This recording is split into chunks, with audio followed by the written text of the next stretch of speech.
Subdit Jatantras Direktorat Reserse Kriminal Umum Polda Metro Jaya menggerebek sebuah lokalisasi perjudian Sky Time Zone di kawasan Kalideres, Jakarta Barat.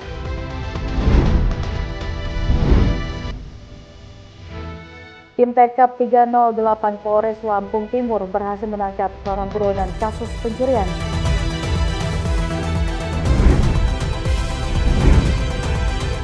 Dinan, Belgia, kota bersejarah yang terletak di tepi Sungai Meuse.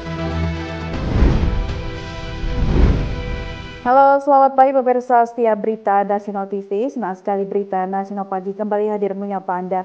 Selain 3 berita utama tadi, akan ada informasi lainnya dari dunia politik, ekonomi, hingga isu sosial yang hangat perbincangkan tentunya bersama saya, Lydia Junita.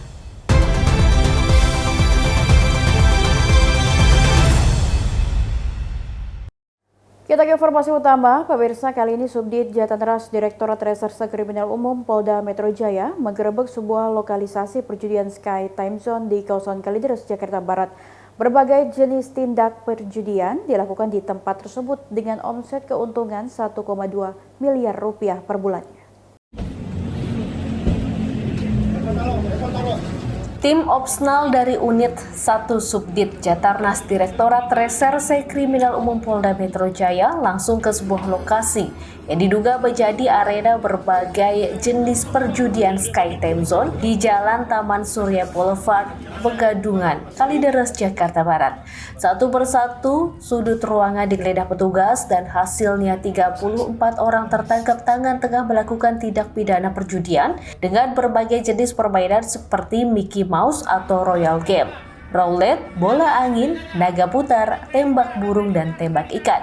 Selanjutnya petugas mengembangkan penangkapan ini dengan mengamankan 3 orang pelaku yang berperan sebagai perekrut karyawan atau koordinator pengawas perjudian atas nama Feli, pemilik atau pengelola tempat perjudian atas nama Tan Hasan dan Ale.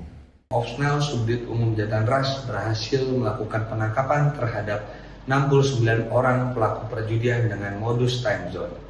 Adapun penangkapan dilakukan secara simultan di 2 lokasi, yaitu di Disney Time Zone di Jakarta Utara dan Sky Time Zone yang berada di Jakarta Barat. Adapun jenis permainan yang menjadi ajang pertaruhan yaitu permainan jenis Mickey Mouse, tembak ikan, tembak naga, kartu paman, dan roulette. Di dalam menyembunyikan dan menyamarkan transaksinya, para pelaku mengkonversi deposit dengan cara uang cash dikonversikan menjadi voucher, kemudian voucher tersebut dikonversikan menjadi kredit permainan. Ketiganya diamankan dari lokasi yang berbeda di Jakarta Utara hingga Medan, Sumatera Utara. Dari hasil interogasi awal, omset atau keuntungan dari kegiatan perjudian ini mencapai 1,2 miliar rupiah per bulan. Dari Jakarta Barat, Tim Liputan Berita Nasional TV. Masuk mobil.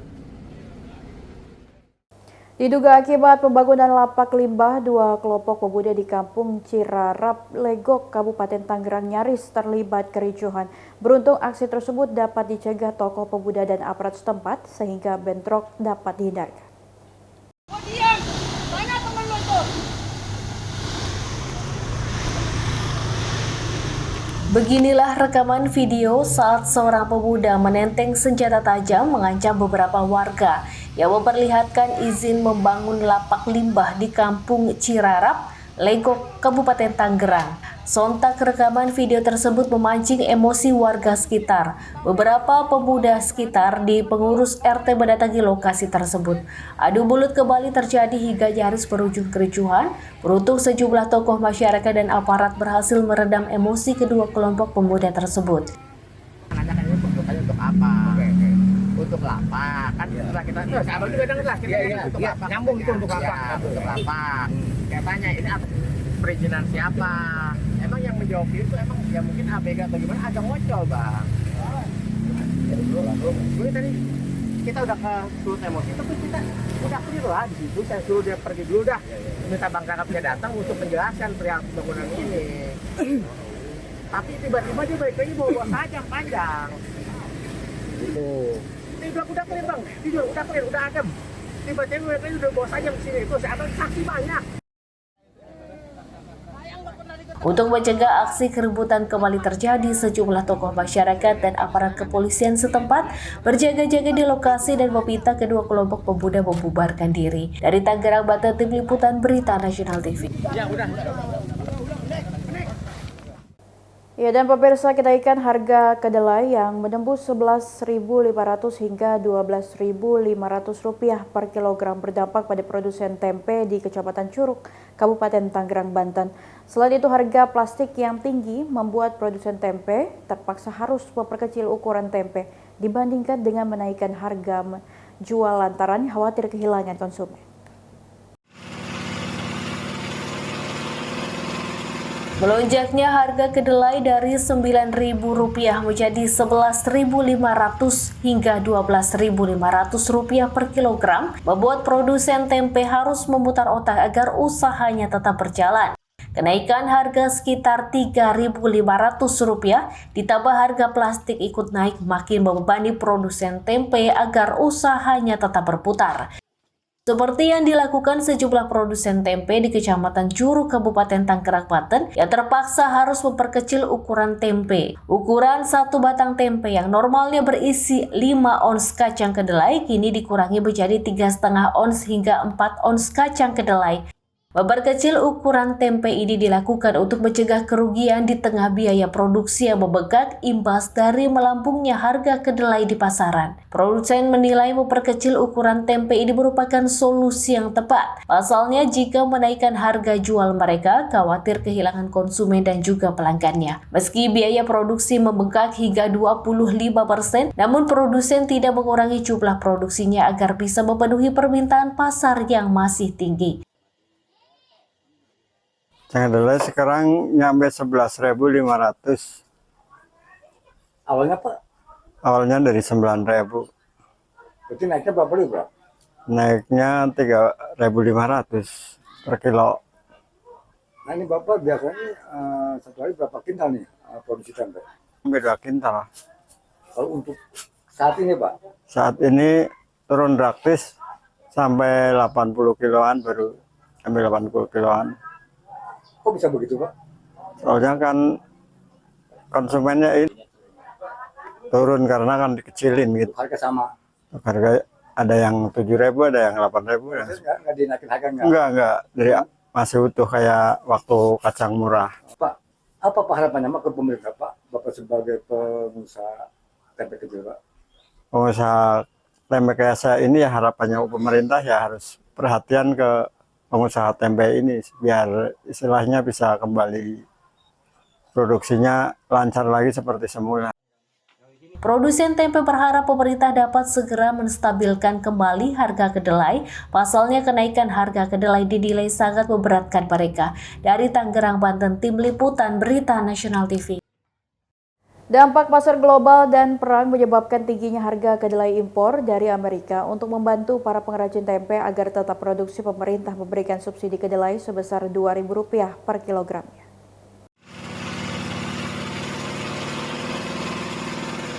Saat ini para pengrajin tempe mengeluhkan tingginya harga impor kedelai asal Amerika. Untuk membantu para pengrajin tempe agar tetap produksi, pemerintah pusat memberikan subsidi kedelai sebesar Rp2.000 untuk tiap kilogramnya. Berdasarkan hasil rapat dengan Menko Bidang Pangan Zulkifli Hasan beberapa hari lalu. Ya, jadi kedelai ini memang impor, hampir semuanya impor dan kebanyakan dari Amerika. Kemarin kan banyak masukan atau banyak dari pengrajin tempe ya, karena terganggu dengan harga yang sudah naik. Jadi kita akan membantu para pengrajin tempe. Kemarin hari Selasa sudah diputuskan rapat yang dipimpin oleh Bapak Menko Bidang Pangan Pak Zulhas, dan diputuskan untuk kedelai akan mendapatkan subsidi 2.000 per kilo. Jadi nanti tahap pertama yang disubsidi itu sebanyak 250.000 ton ya dari produk impor tadi. Nah, ini tujuannya adalah untuk meringankan harga yang semakin tinggi karena imbas pasar global karena perang. Menurut Menteri Perdagangan Budi Santoso saat menghadiri kampus Predor di IPB Bogor, kenaikan kedelai sendiri akibat dampak pasar global dan perang antara Amerika dan Iran dan pemberian subsidi kedelai impor dari Amerika sendiri di tahap pertama sebanyak 250.000 ton bagi para pengrajin tempe. Dari Bogor, Jawa Barat, Tim Liputan Berita Nasional TV. Dan informasi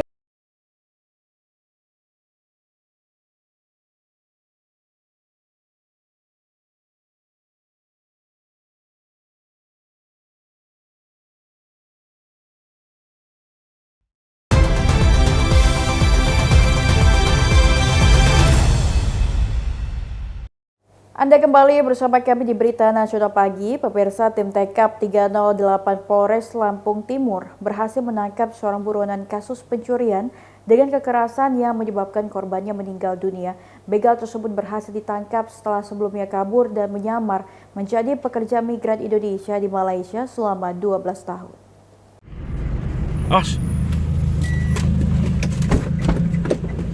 Beginilah detik-detik saat TKP 308 Satreskrim Polres Lampung Timur, Lampung menangkap seorang DPO kasus pencurian dengan kekerasan berinisial BB di wilayah Labuan Ratu, Lampung Timur. Penangkapan berlangsung dramatis sebab pelaku kembali berusaha kabur menggunakan mobil hingga akhirnya berhasil dihentikan petugas di tengah jalan raya. Usai ditangkap, pria 32 tahun yang merupakan buron kasus curas pada tahun 2014 silam hingga menyebabkan korbannya meninggal dunia ini dibawa ke Mapolres Lampung Timur untuk pemeriksaan lebih lanjut. Di hadapan penyidik, begal sadis tersebut mengaku melarikan diri ke Malaysia dan menyamar sebagai pekerja migran Indonesia usai melakukan aksinya. Selama 12 tahun itu tersangka bekerja sebagai buruh pabrik untuk menyembunyikan identitasnya dan menghindari kejaran petugas. Dalam kasus ini, satu rekan pelaku berhasil ditangkap lebih dulu oleh aparat kepolisian. Dan DPO ini sudah kami ikuti pada saat dia kembali dari Malaysia ke Lampung Timur.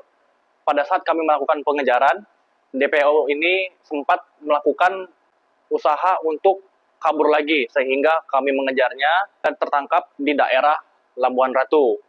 Di sana kami langsung melakukan penggerebekan di dalam kendaraan yang digunakan untuk kabur tersebut.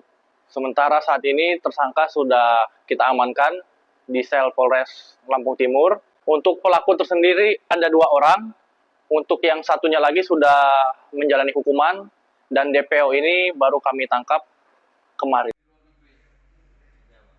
Untuk mempertanggungjawabkan perbuatannya, tersangka kini telah dijebloskan ke sel tahanan Mapolres Lampung Timur dan bakal dijerat dengan pasal pencurian dengan kekerasan dengan ancaman pidana penjara maksimal 15 tahun. Dari Lampung Timur, Lampung, Tim Liputan Berita Nasional TV.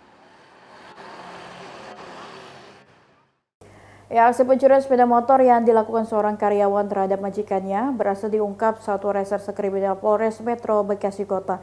Pelaku yang membuat duplikat kunci kendaraan operasional tempat ia bekerja kini harus mempertanggungjawabkan perbuatannya di hadapan hukum. Akhirnya lo kena juga lo. Jangan macem-macem lo. Kebiasaan nih bocahnya nih. Satuan Reserse Kriminal Unit Resmo Polres Metro Bekasi Kota berhasil mengungkap kasus pencurian dengan pemberatan yang terjadi di kawasan Pasar Modern Sinpasa, Sumarekon, Bekasi, Jawa Barat, Kota Bekasi, Jawa Barat. Kasus tersebut berawal saat korban berinisial A memperkerjakan pelaku berinisial AS sebagai karyawan yang bertugas mengantarkan pesanan pelanggan menggunakan sepeda motor operasional milik korban. Namun tanpa sepengetahuan korban, pelaku membuat duplikat kunci sepeda motor tersebut. Setelah memiliki salinan kunci, pelaku kemudian mengambil dan menguasai kendaraan milik korban. Kronologis kejadian bahwasanya memang saudara AGS ini selaku usaha ternak ayam potong ini menyediakan beberapa sepeda motor kepada para karyawannya. Dan saudara ASW ini adalah merupakan salah satu karyawannya yang biasa dia dari ruko Simpasa Sumarekon ini kemudian mengedrop ayam-ayam potong ini kepada para pelanggan-pelanggannya. Kemudian Petugas kepolisian berhasil mengamankan pelaku di Jalan Pintu Air Kota Bekasi. Dari tangan pelaku, polisi menyita sejumlah barang bukti berupa 1 unit sepeda motor, 1 helai jaket, dan 1 buah helm. Atas perbuatannya, pelaku dijerat dengan pasal 363 Kitab Undang-Undang Hukum Pidana tentang pencurian dengan pemberatan dengan ancaman hukuman maksimal 7 tahun penjara. Dari Bekasi, Jawa Barat, Tim Liputan Berita Nasional TV. Motornya dia soalnya. Aparat Polrestabes Makassar terpaksa bergulat saat membekuk anggota geng motor yang kerap melakukan teror penyerangan acak di Kota Makassar. Aksi heroik ini terjadi setelah polisi berhasil menggagalkan teror busur panah saat berpatroli. Selain mengamankan 2 orang pelaku, polisi juga menyita sejumlah anak panah, alat pelontar, serta 2 unit sepeda motor. Inilah detik-detik saat tim Trisula Polrestabes Makassar bergulat dengan salah satu pelaku teror jalanan. Pelaku dibekuk di Jalan Abdul Qadir, Kecamatan Tamalate, Kota Makassar, Sulawesi Selatan. Saat digeledah, polisi menemukan sejumlah anak busur panah lengkap dengan pelontarnya yang tersimpan di dalam tas pelaku. Tidak hanya itu, petugas juga menemukan sebilah senjata tajam yang disembunyikan di dalam bagasi motor. Saat diamankan, pelaku setempat berdalih mengatakan senjata tajam tersebut adalah milik teman mereka. Sebelum tertangkap, kedua pelaku diketahui sempat terlibat aksi kejar-kejaran dengan komplotan geng motor lain untuk balas dendam. Mereka juga sempat melakukan teror penyerangan acak di wilayah Kecamatan Manggala sebelum akhirnya berkonvoi di sejumlah ruas jalan protokol di Kota Makassar. Guna pemeriksaan lebih lanjut, kedua pelaku beserta barang bukti langsung dibawa ke Mapolrestabes Makassar. Kepolisiannya ditingkatkan, berhasil mengamankan 2 remaja yang kedapatan membawa busur. Jadi adapun proses mereka bisa diamankan pada saat anggota melaksanakan patroli, kemudian ditemukan adanya kumpulan remaja, lalu dilakukan penggeledahan di lokasi, dan ternyata dari penguasaan yang bersangkutan didapati sejumlah benda tajam berupa busur dan anak panah. Ini mereka mau menyerang atau? Jadi berdasarkan hasil penyelidikan yang dilakukan bahwa dari pelaku ini baru saja melakukan penyerangan di wilayah Manggala. Ada korbannya, Bang? Untuk sementara kami masih selidiki terkait adanya korban yang terkait penyerangan di Manggala.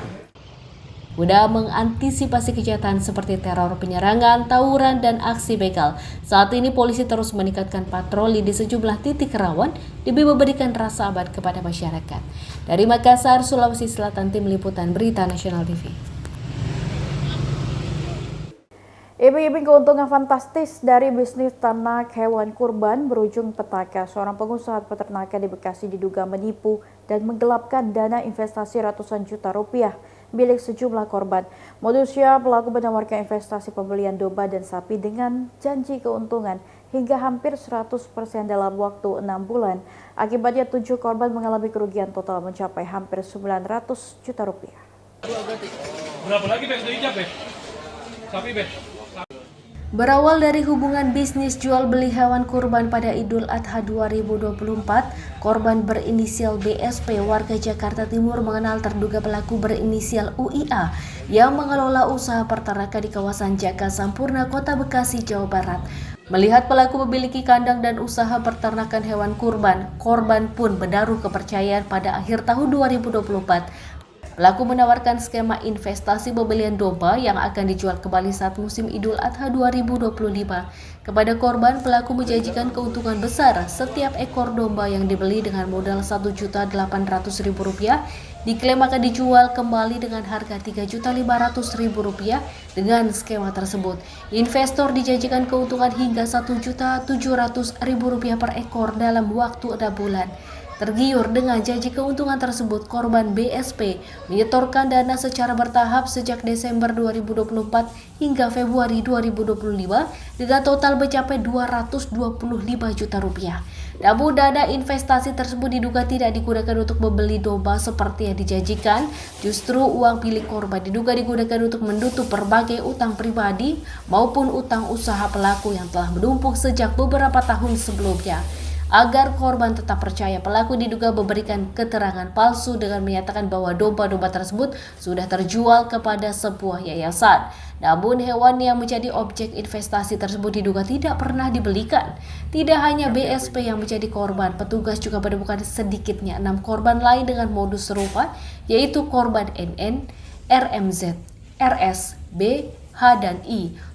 Total kerugian seluruh korban dalam perkara ini mencapai Rp947.350.000. Pada awalnya saudara Iupa selaku pelaku ini menyampaikan bahwasanya siapa yang bisa untuk menanam modal ke yang bersangkutan nanti akan diberi imbalan.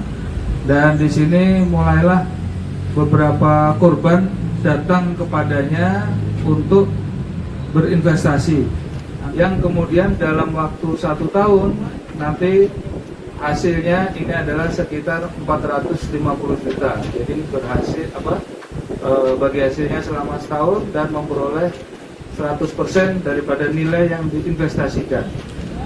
Ternyata uang-uang tersebut oleh pelaku ini, hewan-hewan korban itu dijual, tetapi untuk melunasi daripada hutang-hutangnya yang kemarin-kemarin. Jadi memang banyak korban-korban lain daripada pelaku ini, sehingga disampaikan bahwasanya untuk hewan-hewan korban tersebut sudah ada yang dibeli oleh yayasan.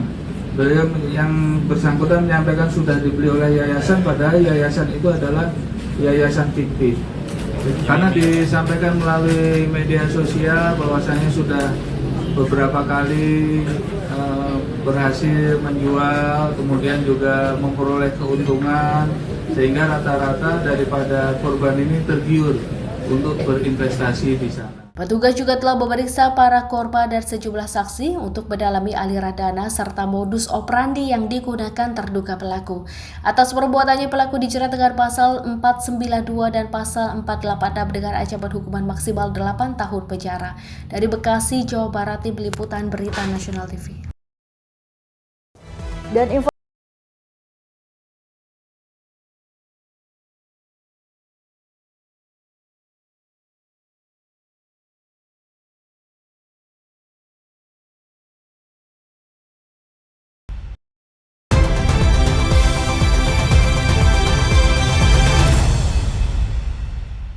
terima kasih Anda masih menyaksikan Berita Nasional Pagi. Pemirsa, Presiden Trump menegaskan batal menyerang Iran dan mengklaim ada kesepakatan besar dengan Teheran. Di sisi lain, Teheran menghimbau publik tidak menelan mentah-mentah pernyataan Trump.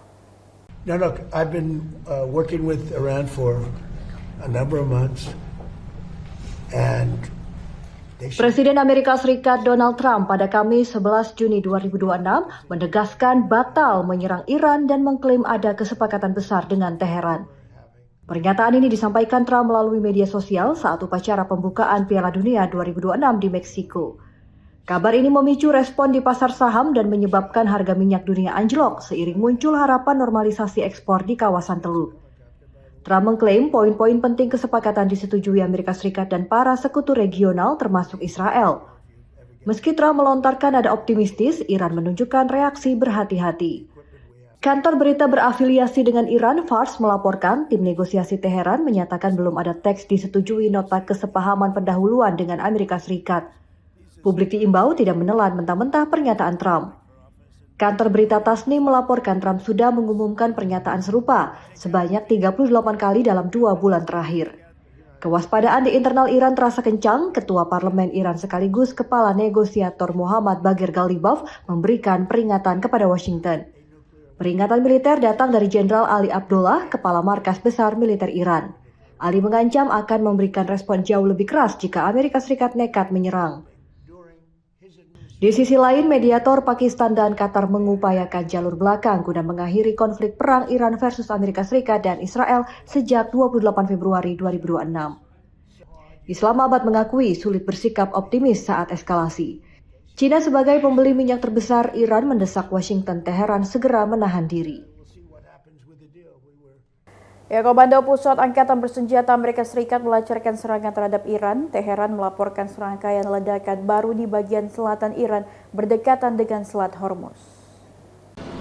We have ongoing negotiations in US Central Command atau CENTCOM atau Komando Pusat Angkatan Bersenjata Amerika Serikat melancarkan serangan terhadap Iran. Serangan ini berasal dari pernyataan Menteri Pertahanan Amerika Serikat Pete Hegseth pada Rabu 10 Juni 2026. Melalui akun X, CENTCOM menyatakan pihaknya memulai serangan terhadap Iran. Serangan dimulai pada Rabu 10 Juni 2026 waktu setempat atau Kamis pagi 11 Juni 2026 waktu Indonesia. Mereka menyatakan serangan dimulai di sejumlah sasaran di Iran atas perintah Panglima tertinggi. Serangan merupakan respon terhadap agresi Iran tidak beralasan dan terus berlanjut. Tak lama setelah pengumuman, pihak Amerika Serikat akan menyerang Iran. Media milik pemerintah Teheran melaporkan serangan ledakan baru di bagian selatan Iran berdekatan dengan Selat Hormuz. Iran melaporkan terjadi ledakan di Bandar Abbas, sebuah kota pelabuhan di provinsi Hormuzgan, Iran Selatan. Selain itu, ledakan juga terjadi di kota Mina dan Sirik serta di Pulau Kezem. Pemimpin militer tertinggi Iran menyatakan Selat Hormuz ditutup sepenuhnya. Teheran menyatakan setiap kapal berusaha melintasi jalur yang sangat penting secara ekonomi tersebut akan diserang. CENTCOM membantah klaim penutupan Selat Hormuz dan mengatakan kapal komersial tetap melintasi Selat Hormuz. Sebagai respon atas serangan terbaru Amerika Serikat, Korps Pengawal Revolusi Islam Iran atau IRGZ menyatakan menyerang fasilitas militer Amerika Serikat di Bahrain dan Kuwait sebagai balasan atas serangan terbaru Washington terhadap wilayah kekuasaan Teheran. Iran mengancam akan menjadikan seluruh kawasan Timur Tengah menjadi neraka. Komando Pusat Amerika Serikat atau CENTCOM mengklaim serangan udara merupakan aksi bela diri diperintahkan Presiden Amerika Serikat Donald Trump.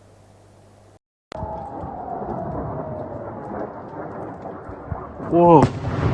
Wow. Wow. Wow. Wow.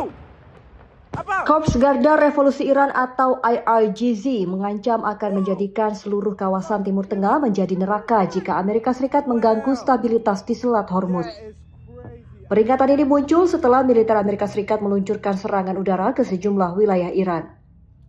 Komandan Pasukan Dirgantara IRGZ Brigadir Jenderal Majid Mousavi menegaskan gertakan ini merupakan respon langsung terhadap serangan Amerika Serikat. Kantor Berita Negara Wana melaporkan pada Kamis 11 Juni 2026, Mousavi secara terbuka menantang tindakan Washington dinilai mengancam jalur pelayaran vital. Mousavi menambahkan Iran akan bertindak lebih tegas jika aksi bermusuhan dari pihak Amerika Serikat. Militer Iran memperingatkan kapal apabila nekat mencoba melintasi jalur ini akan dijadikan target serangan. Di pihak lain, Komando Pusat Amerika Serikat atau Central Command atau CENTCOM mengklaim serangan udara pada Rabu 10 Juni 2026 merupakan aksi bela diri diperintahkan Presiden Amerika Serikat Donald Trump. CENTCOM menyatakan pihaknya menggunakan amunisi presisi menyasar kemampuan pengawasan militer, sistem komunikasi, dan situs pertahanan udara di seluruh Iran dianggap mengancam pasukan Amerika Serikat serta kapal komersial bersiap melintasi Selat Hormuz.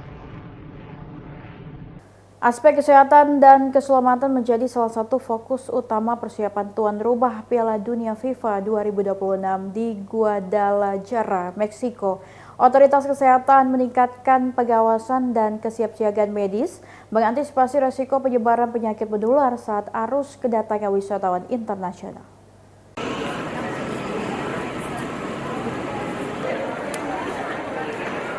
Pemerintah Meksiko melalui otoritas kesehatan di negara bagian Jalisco memperkuat sistem pengawasan medis pada Piala Dunia FIFA 2026.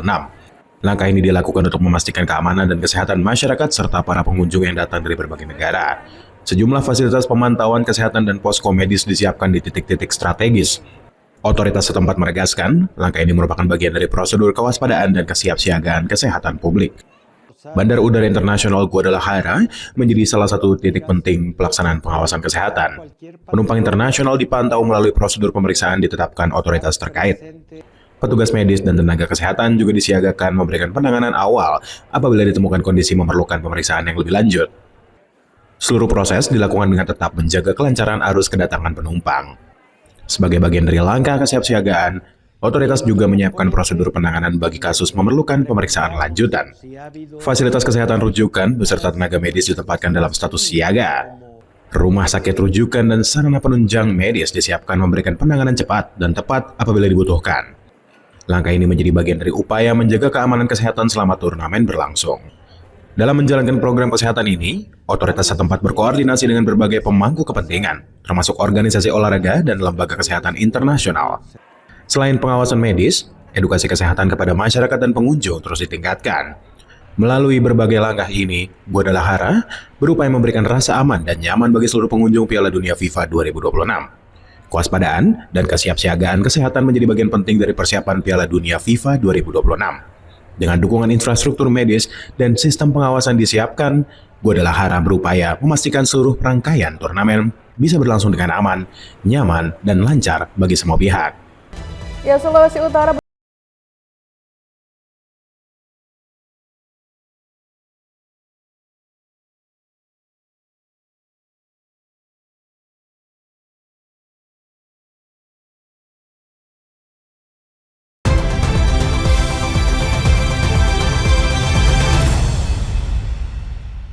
Sulawesi Utara menyimpan sebuah surga tersembunyi yang dikenal sebagai Balinya Sulawesi Utara, yakni Pantai Paal di kawasan Likupang. Destinasi wisata ini menawarkan perpaduan hamparan pasir putih cantik, air laut sebening kristal, serta gulungan ombak yang menantang. Meski terbilang baru, kawasan ini sudah tertata dengan baik dan menjadi primadona pariwisata bagi warga lokal maupun wisatawan.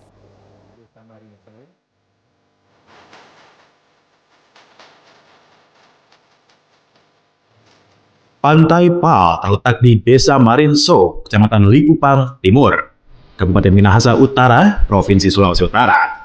Meski merupakan destinasi yang cukup baru, kawasan wisata ini sudah dikelola dan bertata dengan sangat baik.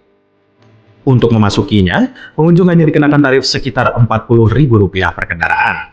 Di dalamnya wisatawan dapat menikmati berbagai fasilitas yang memadai, mulai dari lahan parkir yang luas, toilet, hingga rumah-rumah panggung yang bisa digunakan untuk berbagai kegiatan. Saat menginjakan kaki di bibir pantai, pengunjung akan langsung disambut oleh hamparan pasir putih cantik yang memanjang sekitar 100 meter. Suasana di pantai ini terasa sangat sejuk berkat pepohonan rindang yang tumbuh subur di sepanjang pesisir. Perpaduan air laut yang sebening kristal, gulungan ombak, dan pemandangan laut lepas yang indah membuat pantai ini kerap dijuluki sebagai Balinya Sulawesi Utara. Tidak hanya duduk bersantai menikmati alam, wisatawan yang menyukai tantangan juga dapat mencoba berbagai wahana pemicu adrenalin. Dengan merogoh kocek sebesar Rp25.000 per orang, pengunjung sudah bisa menikmati serunya bermain banana boat, water sport, hingga UFO boat. Namun wahana ini lebih disarankan bagi pengunjung yang sudah mahir berenang. Waktu terbaik untuk datang ke Pantai Paal adalah pada pagi hari. Selain belum terlalu ramai, posisi pantai yang menghadap ke arah timur menjadikannya lokasi yang sangat sempurna untuk berburu indahnya pemandangan matahari terbit atau sunrise. Wisatawan juga dihimbau untuk selalu berhati-hati dan tidak berenang terlalu jauh ke tengah laut karena ombak yang cukup besar. Tim Liputan Berita Nasional TV. Dan Taman Nasional Waikambas di Lampung menjadi salah satu pusat konservasi satwa liar paling penting dan tertua di Indonesia. Taman Nasional yang resmi berdiri pada 1989 ini menjadi rumah bagi spesies terancam punah seperti gajah Sumatera, badak Sumatera, dan harimau Sumatera. Upaya konservasi yang melibatkan masyarakat lokal menjadikan kawasan ini sebagai destinasi ekowisata sekaligus benteng terakhir perlindungan satwa langka Indonesia.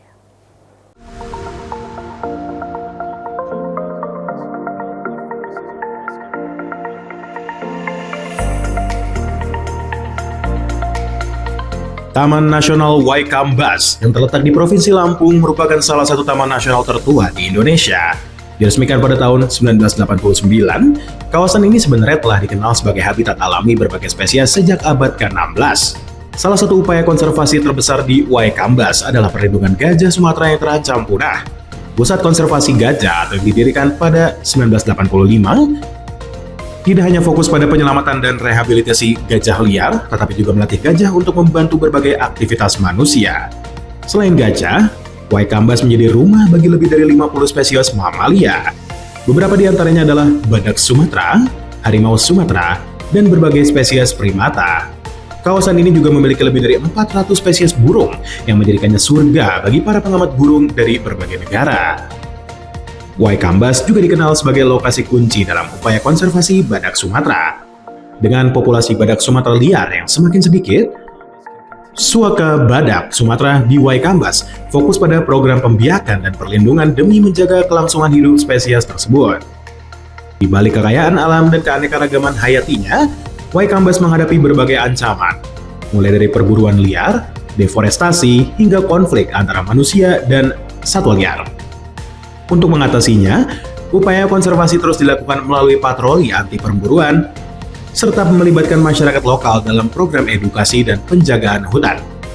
Kini, Waikambas menawarkan berbagai pengalaman wisata alam yang menakjubkan, mulai dari penjelajahan hutan, susur sungai, hingga pengamatan satwa liar secara langsung. Program ekowisata ini diharapkan mampu memberikan dampak positif bagi ekonomi lokal, sekaligus meningkatkan kesadaran masyarakat akan pentingnya pelestarian alam. Tim Liputan Berita Nasional TV.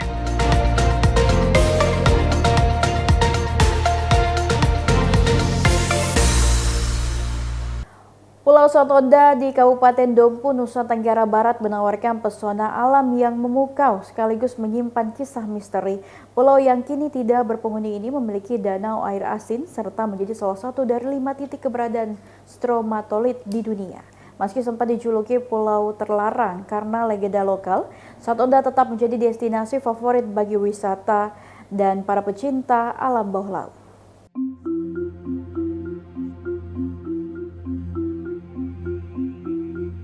Terletak di lepas pantai utara daratan Dompu, Nusa Tenggara Barat, Pulau Satonda bagaikan permata hijau di tengah birunya lautan.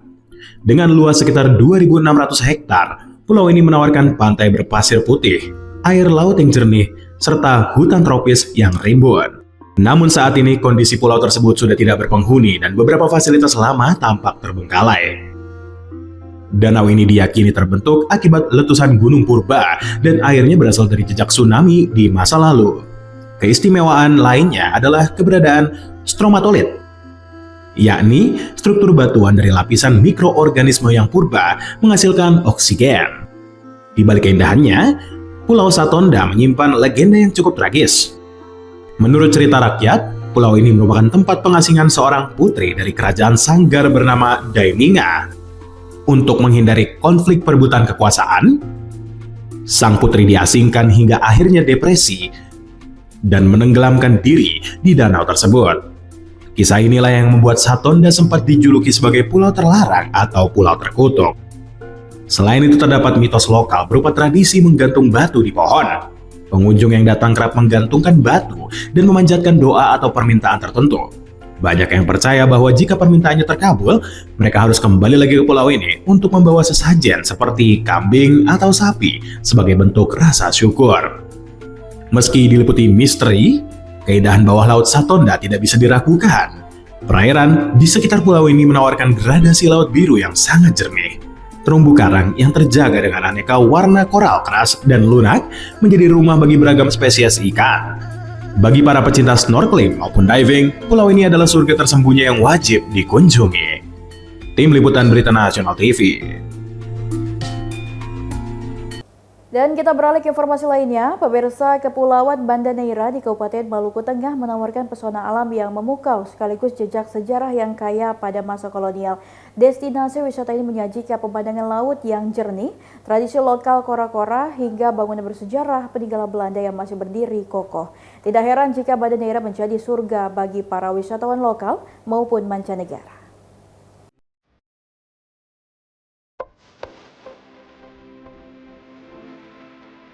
Terletak di Kabupaten Maluku Tengah, Banda Neira menyimpan potensi wisata dan keindahan alam yang luar biasa.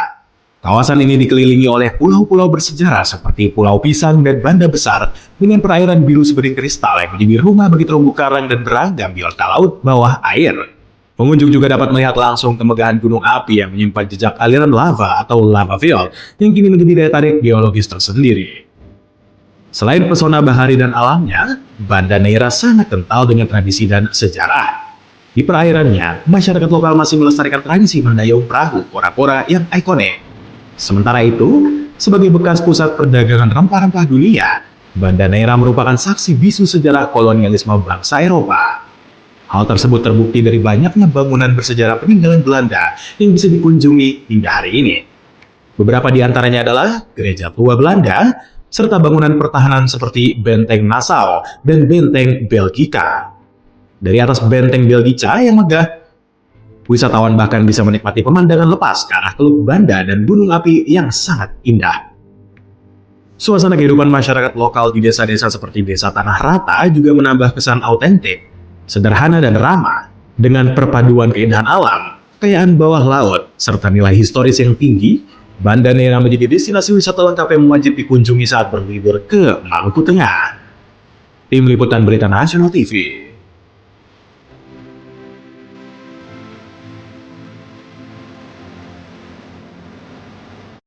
Dan berita nasional pagi akan segera kembali sesaat lagi usai jeda berikut.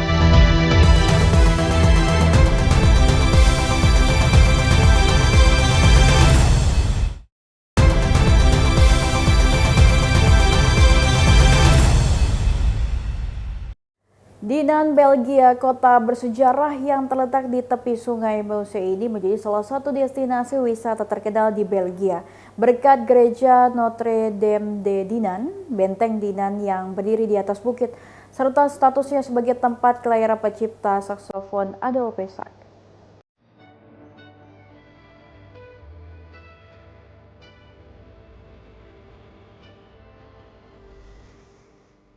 Dinant terletak di Provinsi Namur, wilayah Wallonia, Belgia. Kota ini berada sekitar 90 km di tenggara Brussels dan menjadi salah satu kota bersejarah yang menarik wisatawan dari berbagai negara. Kota ini memiliki pemandangan yang ikonik dengan sungai Meuse yang membelah kawasan perkotaan. Di atas perbukitan, Benteng Dinant berdiri megah mengawasi kota dan menjadi salah satu landmark paling terkenal di Belgia. Salah satu daya tarik utama Dinant adalah gereja Notre Dame di Dinant yang memiliki arsitektur khas dan menjadi simbol kota. Bangunan bersejarah ini sering menjadi tujuan utama para wisatawan yang berkunjung ke Dinant. Dinant juga dikenal sebagai tempat kelahiran Adolphe Sax, tokoh yang menciptakan alat musik saksofon. Warisan tersebut menjadikan kota ini memiliki hubungan kuat dengan dunia musik internasional.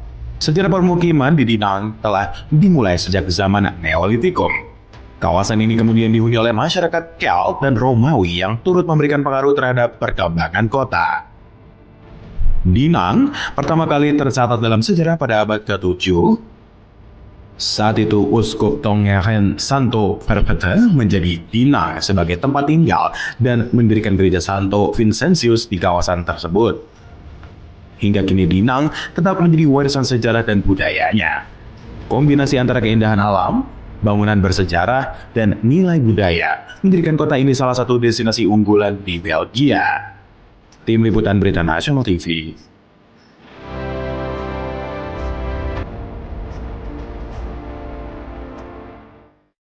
Innsbruck, Tirol, Austria. Ibu kota negara bagian Tirol ini dikenal sebagai salah satu pusat olahraga musim dingin terkenal di dunia, sekaligus kota bersejarah yang memiliki peran penting dalam perkembangan Kekaisaran Habsburg.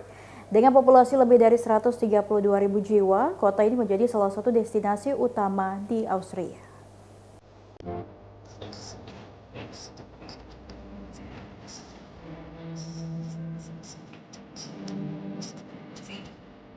Innsbruck terletak di tepi sungai Inn dan berada di antara pegunungan Alpen yang menakjubkan. Posisinya yang strategis menjadikan kota ini sebagai jalur penghubung penting antara Eropa Utara dan Eropa Selatan melalui Brenner Pass. Nama Innsbruck berarti jembatan di atas sungai Inn. Sejak abad pertengahan, kota ini berkembang pesat berkat perdagangan dan aktivitas transportasi yang melintasi pegunungan Alpen.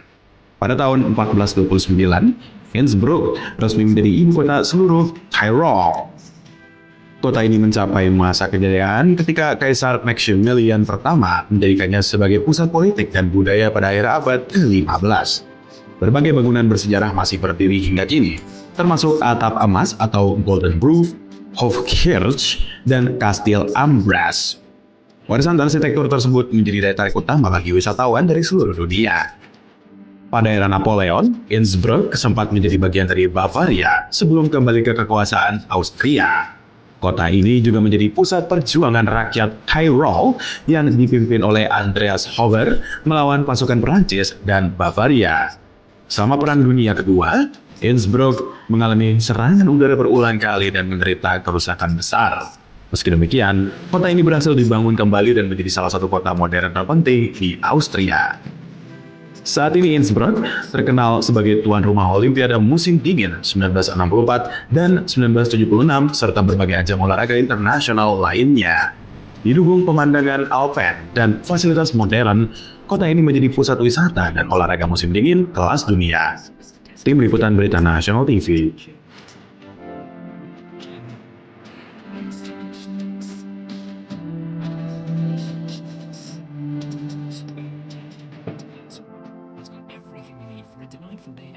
Dan demikianlah berita nasional pagi telah menemani Anda. Tentunya saya Lydia Junita dengan segenap kurir bertugas. Mohon pamit undur diri.